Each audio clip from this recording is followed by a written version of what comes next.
नमस्कार मित्रांनो, आपल्या यूट्यूब चॅनलवर आपलं स्वागत आहे. आजचा आपला विषय खरंच खूप नाट्यमय आणि तितकाच रंजक आहे.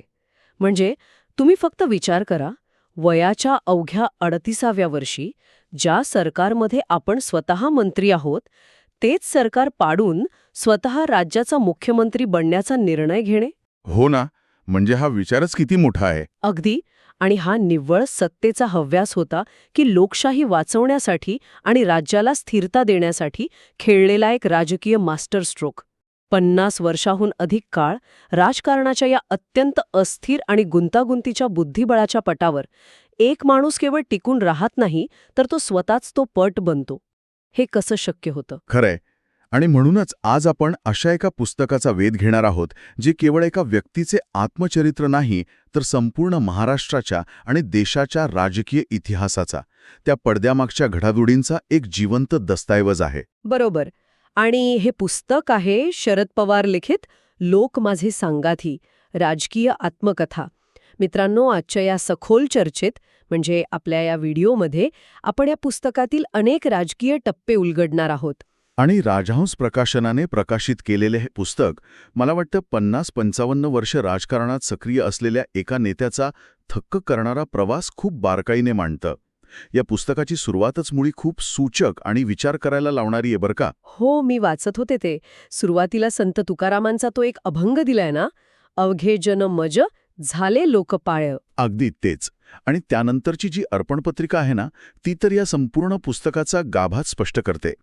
त्यात त्यांनी लिहिलंय, कसोटीच्या क्षणी सामुदायिक शहाणपणाचं दर्शन घडवणाऱ्या काश्मीरपासून कन्याकुमारीपर्यंतच्या प्रत्येक भारतीयास विनम्र सादर. म्हणजे या पुस्तकाचा केंद्रबिंदू हा मी नसून लोक आहेत, हे त्यांनी अगदी पहिल्या पानावरच स्पष्ट केलंय. नक्कीच.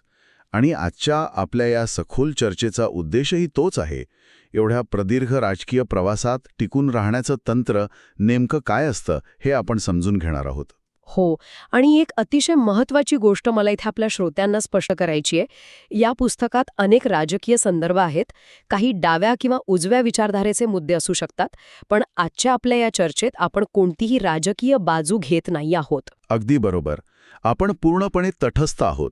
होय, आपण कोणत्याही विचारधारेचं समर्थन करत नाही, तर केवळ एका ऐतिहासिक दस्तावेजात म्हणजे या मूळ पुस्तकात काय मांडलंय हे अगदी निष्पक्षपातीपणे तुमच्यासमोर ठेवण्याचा आपला प्रयत्न आहे. बरोबर आहे. आपण फक्त त्या घटनांमागचं कारण आणि पद्धत समजून घेणार आहोत. तर मग मला सांगा, एखाद्या उत्तुंग राजकीय इमारतीचा पाया नेमकं कोणत्या मुशीत घडला? म्हणजे जिथे रोज नवनवीन वादळ धडकत असतात, अशा या राजकीय वाटचालीची सुरुवात कशी होते? आता हे समजून घ्यायचं असेल तर आपल्याला थेट त्यांच्या बालपणात म्हणजे त्यांच्या कौटुंबिक पार्श्वभूमीत जावं लागेल. शरद पवारांच्या जळणघडणीत त्यांच्या आईवडिलांचा, विशेषतः त्यांच्या मातोश्री शारदाबाई आणि वडील गोविंदराव यांचा खूप मोठा वाटा आहे. हो, पुस्तकात यावर खूप सविस्तर आणि भावनिक नोंदी आहेत. हो ना. तिथे केवळ कुटुंबाचे गोडवे गायलेले नाहीत, तर त्या कुटुंबाने त्यांच्यावर कोणते विचार बिंबवले याची ती पूर्ण प्रक्रिया स्पष्ट केली आहे. आणि इथेच ना पुस्तकातली एक अत्यंत नाट्यमय आणि मला व्यक्तिगरित्या खूप भावलेली एक छोटी गोष्ट मला सांगायची आहे. नक्की सांगा ना. ही गोष्ट आहे 1938 सालची. आता तुम्ही विचार करा, तो काळ असा होता जेव्हा महिलांना घराचा उंबरठा ओलांडण्याचं फारसं स्वातंत्र्य नव्हतं. राजकारण, निवडणुका या तर खूप दूरच्या गोष्टी होत्या. बरोबर, तो काळच तसा होता. पण अशा काळात त्यांच्या मातोश्री शारदाबाई यांनी लोकल बोर्डाची निवडणूक लढवण्याचा केवळ निर्णयच घेतला नाही, तर त्या स्वतः बैलगाडीतून, कधी पायी तर कधी चक्क घोड्यावरून गावखेड्यात जाऊन आपला प्रचार करत असत. बापरे, घोड्यावरून प्रचार त्या काळात? हो ना. आणि आश्चर्याची गोष्ट म्हणजे त्या या निवडणुकीत निवडूनही आल्या. आणि या घटनेचे गांभीर्य समजून घेणं खूप गरजेचं आहे. एका स्त्रीने त्या काळात एवढा संघर्ष करून लोकप्रतिनिधित्व मिळवणे हे अत्यंत पुरोगामी विचारांचं लक्षण होते. शारदाबाईंचा हा संघर्ष आणि वडील गोविंदराव यांची कडक शिस्त याचा शरद पवारांच्या बालमनावर अत्यंत खोल परिणाम झाला. म्हणजे जेव्हा घरातच आईला प्रवाहाच्या विरुद्ध पोहून नेतृत्व करताना एखादं मूल पाहतं, तेव्हा प्रस्थापित व्यवस्थेला आव्हान कसं द्यायचं याचं बाळकडू त्याला घरातूनच मिळतं. अगदी बरोबर. शेती, सहकार, समाजकारण आणि लोकांचे प्रश्न समजून घेण्याची पद्धत त्यांनी या वातावरणातूनच आत्मसात केली. म्हणजे बघा, हे मला एखाद्या आर्किटेक्चरल फाउंडेशनसारखं वाटतं. एखादी इमारत भविष्यात किती मोठी होणार हे जमिनीखाली किती खोल खोदलंय यावर ठरतं. शारदाबाईंचा तो घोड्यावरून केलेला प्रचार म्हणजे केवळ एक आठवण नाही, तर ती त्या वटवृक्षाची जमिनीखाली शांतपणे पण भक्कमपणे विस्तारत जाणारी मुळं होती. अगदी चपखल उदाहरण दिलं तुम्ही. पण मग मला एक सांगा, कुटुंबातून मिळालेल्या या बाळकडूचं रूपांतर प्रत्यक्ष राजकीय कृतीत कधी आणि कसं झालं? कारण पुस्तकात असं दिसतं की त्यांचा प्रशासकीय प्रवास खूपच लहान वयात सुरू झाला. होय, खरं तर त्यांचा प्रत्यक्ष राजकीय प्रवास त्यांच्या पुण्यातील महाविद्यालयीन जीवनापासून सुरू झाला. बृहन महाराष्ट्र वाणिज्य महाविद्यालय म्हणजे आपण ज्याला BMCC म्हणतो, तिथे असताना त्यांनी विद्यार्थी राजकारणात प्रवेश केला. म्हणजे नुसते निवडणुका लढवल्या नाही तर तिथे चळवळीत भाग घेतला. अगदी. केवळ निवडणुका नाही, तर 1956च्या गोवा मुक्ती सत्याग्रहात त्यांनी प्रत्यक्ष सहभाग घेतला होता. या सगळ्या चळवळींमुळे त्यांचे नेतृत्वगुण आकार घेत होते. आणि इथेच यशवंतराव चव्हाणांसारख्या नेत्याची नजर त्यांच्यावर पडली ना. हो, महाराष्ट्राचे पहिले मुख्यमंत्री यशवंतराव चव्हाण. त्यांनी त्यांना हेरलं, त्यांच्यातील संघटनात्मक कौशल्य ओळखलं आणि त्यांच्यावर हळूहळू पक्ष संघटनेच्या जबाबदाऱ्या सोपवायला सुरुवात केली. आणि त्याचेच फळ म्हणजे 1967 साली वयाच्या अवघ्या 27व्या वर्षी ते बारामतीतून आमदार म्हणून पहिल्यांदा विधानसभेत पोहोचले. 27 वर्ष, बापरे! विचार करा. खरंच, आजकाल या वयात तरुण स्वतःच्या करिअरची किंवा नोकरीची दिशा ठरवत असतात. हो ना, पण ते नुसते आमदार झाले नाहीत, तर वसंतराव नाईक यांच्या मंत्रिमंडळात राज्यमंत्री म्हणून त्यांना काम करण्याची संधीही मिळाली. इथे मला एक गोष्ट समजून घ्यायची आहे. बोला. एवढ्या तरुण वयात एवढी मोठी प्रशासकीय जबाबदारी आल्यावर त्यांनी प्रत्यक्ष संकटे कशी हाताळली? कारण पुस्तकात 1972च्या भयंकर दुष्काळाचा उल्लेख आहे. हाच तो टप्पा आहे जिथे एक राजकीय कार्यकर्ता एका प्रशासक म्हणजेच ॲडमिनिस्ट्रेटरमध्ये रूपांतरित होतो. 1972चा दुष्काळ हा महाराष्ट्राचा इतिहासातील सर्वात भीषण दुष्काळांपैकी एक होता. हो, मी ऐकून आहे त्याबद्दल. पुस्तकात त्यांनी या दुष्काळाचे जे प्रशासकीय व्यवस्थापन कसे केले त्याचे अत्यंत बारकावे दिले आहेत. त्यांनी केवळ मंत्रालयात AC केबिनमध्ये बसून आदेश दिले नाहीत. रोजगार हमीची कामे उभी करताना, पाझर तलाव बांधताना लाल फितीचा कारभार किंवा रेड टेप बाजूला ठेवून थेट बांधावर जाऊन निर्णय घेतले. म्हणजे लोकांना प्रत्यक्ष मदत मिळवून दिली. हो, दुष्काळग्रस्तांना कामे मिळवून देणे आणि जनावरांसाठी चारा छावण्या उभारणे यासाठी त्यांनी सत्तेचे विकेंद्रीकरण कसे केले याची सविस्तर यंत्रणा या पुस्तकातून उलगडते. म्हणजे इथे त्यांनी केवळ काय केले यापेक्षा कसे केले यावर जास्त भर दिला आहे. आणि याच काळात पोलिसांच्या संपासारखा अतिशय नाजूक प्रश्नही त्यांनी हाताळला होता, बरोबर? हो, तो प्रसंगही खूप महत्वाचा आहे. कारण कायदा आणि सुव्यवस्थेचा प्रश्न तर अत्यंत कठीण असतो. तुम्ही पोलिसांवर बळाचा वापरही करू शकत नाही आणि त्यांना मोकाटही सोडू शकत नाही. अगदी अचूक. आणि इथेच त्यांचे क्रायसिस मॅनेजमेंट दिसून येतं. पोलिसांच्या संपाच्या वेळी त्यांनी राज्यमंत्री म्हणून अत्यंत कौशल्याने वाटाघाटी केल्या. म्हणजे दोन्ही बाजू सांभाळल्या. हो, प्रशासनाचा वचकही कमी होऊ दिला नाही आणि पोलिसांच्या रास्ता मागण्या समजून घेऊन मार्गही काढला. प्रशासकीय नियमांवर बोट ठेवून लोकांना अडचणीत आणण्यापेक्षा नियमांच्या चौकटीत राहून लोकांना कशी मदत करता येईल हा त्यांचा जो लोकाभिमुख दृष्टिकोन आहे ना, तो या काळात विकसित झाला. पण थांबा, इथे मला एक अत्यंत कळीचा प्रश्न विचारायचा आहे. नैसर्गिक संकटे किंवा प्रशासकीय पेचप्रसंग हाताळणे एक वेळ आपण समजू शकतो, पण त्यानंतर या पुस्तकात जो टप्पा येतो तो राजकारणाचा एक अत्यंत वेगळाच चेहरा दाखवतो. तुम्ही आणीबाणी नंतरच्या काळाबद्दल बोलताय ना? हो, आणीबाणीनंतरचे काळ. इथे त्यांच्या निर्णयांवरून खूप वादंगही झाले. वयाच्या अवघ्या 38व्या वर्षी स्वतः ज्या वसंतदादा पाटील यांच्या सरकारमध्ये मंत्री होते तेच सरकार पाळून त्यांनी पुरोगामी लोकशाही दल म्हणजेच पुलोथची स्थापना केली आणि ते मुख्यमंत्री झाले. हां, या पुस्तकातील अत्यंत गुंतागुंतीचा भाग आहे. हो ना, कारण वरवर पाहता हा निव्वळ सत्तेचा हव्यास किंवा पाठीत खंजीर खुपसण्याचा प्रकार वाटू शकतो. पुस्तकात त्यांनी स्वतःच्या या कृतीचं समर्थन कसे केले आहे की त्यांनी ती चूक मानली आहे. पुन्हा एकदा श्रोत्यांना आठवण करून देते, आपण फक्त पुस्तकात काय लिहिलंय ते तटस्थपणे तपासतोय. अगदी बरोबर. आणि हे समजून घेताना आपण कोणत्याही राजकीय बाजूने विचार न करता पुस्तकात काय आणि कसं मांडलंय तेच पाहूया. आणीबाणीनंतर देशात आणि राज्यात प्रचंड राजकीय अस्थिरता होती. काँग्रेसमध्ये काँग्रेस आर आणि काँग्रेस ओ अशी मोठी फूट पडली होती. आणि जनता पक्षाची लाटही होती तेव्हा. हो, पुस्तकातून असं समोर येतं की वसंतदादांचं सरकार अत्यंत अस्थिर होते आणि राज्यात रोज नवे राजकीय पेच निर्माण होत होते. पवार यांच्या मते राज्याला एक स्थिर, पुरोगामी विचारांचं सरकार देणे ही त्यावेळची ऐतिहासिक गरज होती. पण तरीही एकदम विरोधी विचारांचा पक्षांना एकत्र आणून सत्ता स्थापन करणे यावर टीका तर होणारच ना. नक्कीच होणार. आणि पुस्तकात त्यांनी या टीकेचा उल्लेख टाळलेला नाही. ऐतिहासिक संदर्भ पाहता अनेक राजकीय विश्लेषणकांनी आणि खुद वसंतदादांनी याला राजकीय महत्वाकांक्षा आणि विश्वासघात म्हटलं होतं.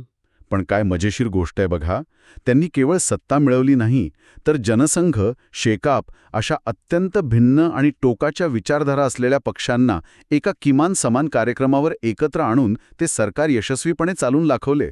म्हणजे कोलिशन पॉलिटिक्स किंवा युती आणि आघाड्यांचा राजकारणाचा तो भारतातील एक अत्यंत महत्वाचा आणि सुरुवातीचा प्रयोग होता. सत्तेसाठी तडजोड की राज्याच्या हितासाठी घेतलेला कठोर निर्णय, हा वाद आजही कायम आहे. पण त्यामागची राजकीय गणितं पुस्तकात अत्यंत बारकाईने उलगडली आहेत. म्हणजे कधी-कधी संपूर्ण सिस्टम कोलमण्यापासून वाचवण्यासाठी सिस्टमच्या बाहेर जाऊन स्वतःची वेगळी सिस्टम उभी करावी लागते, असा तो काहीसा प्रकार होता. पण सत्ता मिळवणे किंवा सत्तेचे प्रयोग करणे हे राजकारणात नेहमीच चालते. हो, ते तर आहेच. जेव्हा तुम्ही त्या सत्तेचा वापर प्रत्यक्ष सामाजिक न्यायासाठी करता आणि त्यासाठी तुमची राजकीय खुर्ची पणाला लावता, तेव्हा खरी कसोटी लागते. या पुस्तकातील पुढील जो प्रसंग आहे ना, तो माझ्या मते या आत्मचरित्राचा आत्मा असावा. नामांतराचा मुद्दा? हो, नामांतराचे अग्निदिव्य. सामाजिक न्यायाच्या दृष्टीने हा त्यांच्या कारकिर्दीतील एक मोठा टर्निंग पॉइंट होता. मुख्यमंत्री असताना त्यांनी मराठवाडा विद्यापीठाला डॉक्टर बाबासाहेब आंबेडकर यांचे नाव देण्याचा धाडसी निर्णय विधानमंडळात मंजूर करून घेतला. पण या निर्णयाचे जे पडसाद उमटले ते अंगावर काटा आणणारे होते. मराठवाड्यात दंगल उसळली, मोठ्या प्रमाणावर जाळपोळ झाली, दलित वस्त्यांवर हल्ले झाले. सवर्णांचा या निर्णयाला प्रचंड आणि हिंसक विरोध होता. अशावेळी कोणताही सामान्य राजकीय नेता काय करेल? तो साहजिकच एक पाऊल मागे घेईल, समिती स्थापन करेल किंवा तो निर्णय लांबणीवर टाकेल. कारण तिथे थेट वोट बँकेचे आणि स्वतःच्या राजकीय अस्तित्वाचे नुकसान दिसत असते. अगदी बरोबर. पण पुस्तकात या भीषण परिस्थितीला त्यांनी कसे तोंड दिले याचे अत्यंत जिवंत चित्रण आहे. आणि इथेच ना पुस्तकातले एक अतिशय महत्वाचे कोरून ठेवण्यासारखे वाक्य येते. कोणते? जेव्हा त्यांना या निर्णयामुळे होणाऱ्या राजकीय नुकसानीबद्दल विचारण्यात आले, तेव्हा त्यांचा ठाम विचार होता की सत्तेची पर्वा न करता मागास आणि शोषित वर्गाला न्याय देण्यासाठी, समतेचा विचार रुजवण्यासाठी हा निर्णय आवश्यक होता. क्या बात आहे. राजकीय फायदा तोट्याच्या गणितापेक्षा त्यांनी सामाजिक बांधिलकीला सर्वोच्च प्राधान्य दिले. नुसते प्राधान्य दिले नाहीत, तर दंगलीच्या आणि तणावाच्या त्या भीषण काळात त्यांनी स्वतः मराठवाड्याचा दौरा केला. संतप्त लोकांसमोर, जमावासमोर ते थेट जाऊन उभे राहिले, लोकांचा रोष पत्करला. हो, हे पुस्तकात खूप डिटेलमध्ये दिलंय. एखाद्या मुख्यमंत्र्याने आपल्या निर्णयासाठी असा थेट जनक्षोभ अंगावर घेणे हे वाचताना अंगावर काटा येतो. फुले शाहू आंबेडकरांच्या विचारांचा वारसा फक्त भाषणात सांगायचा नसतो, तर तो प्रत्यक्ष कृतीत कसा आणायचा असतो हे त्यांनी यातून दाखवून दिले. अगदी बरोबर. आणि या घटनेने त्यांना एक राजकारणी या पलीकडे जाऊन एक मुत्सद्दी नेता म्हणजे स्टेट्समन म्हणून ओळख मिळवून दिली. पण राजकारणाचे चाक नेहमी फिरत असते. हो, सत्तेचा ताम्रपट तर कोणीच घेऊन येत नाही. अगदी. 1980च्या निवडणुकांमध्ये देशात इंदिरा गांधींच्या नेतृत्वाखाली काँग्रेस पुन्हा सत्तेत आली आणि महाराष्ट्रात पवारांचे पुलोत सरकार बरखास्त करण्यात आले. आता ते सत्तेतून पूर्णपणे बाहेर फेकले गेले होते. आणि इकेस माणसाची खरी ओळख होते नाही का? जेव्हा सत्ता जाते तेव्हा एक नेता संपतो की तो पुन्हा राखेतून भरारी घेतो. मला सांगा, पुस्तकात ह्या विरोधी बाकावरच्या काळाचं वर्णन कसं आले आहे? कारण अनेकदा सत्ता नसताना नेते नैराश्यात जातात. पण इथे उलट घडले. याच काळात त्यांच्या नेतृत्वाची, त्यांच्या जनसंपर्काची खरी कसोटी लागली.